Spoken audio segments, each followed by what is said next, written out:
Hello mga mi! For today's vlog nga ay mag-a-unwind muna ang inyong ina.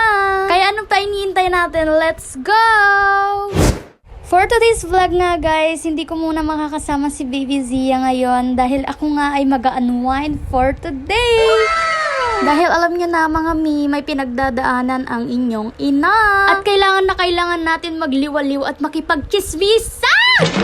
Sobrang nakakatawa. Diba? Sa sobrang dami kong sinasabi, andito na nga pala ako sa Starbucks. Bagong bukas nga pala itong Starbucks dito, kaya naman yung mga tao dito ay ignorante pa, kagaya namin. Kaya naman tayo ay for the go. Hindi kami magpapakabog.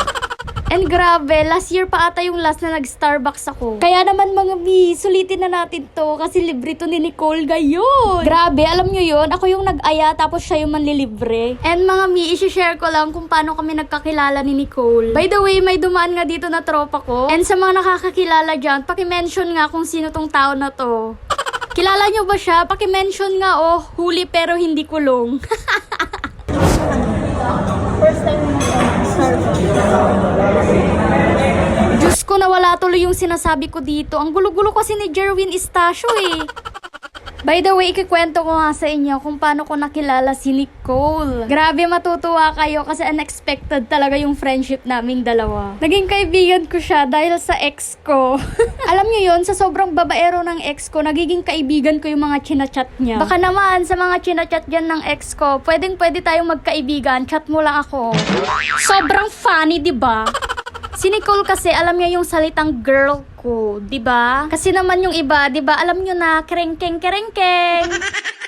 Kaya naman tayo mga girls, alamin natin kung sino yung mga papatulan nating tao, 'di ba? Uso mag-background check, mga te. Sa dalawa nating kasama.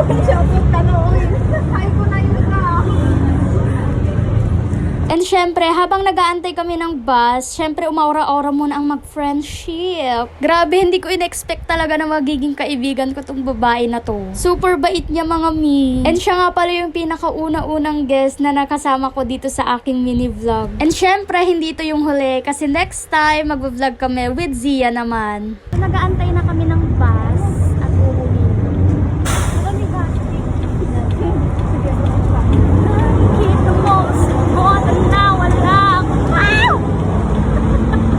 Pagbigyan.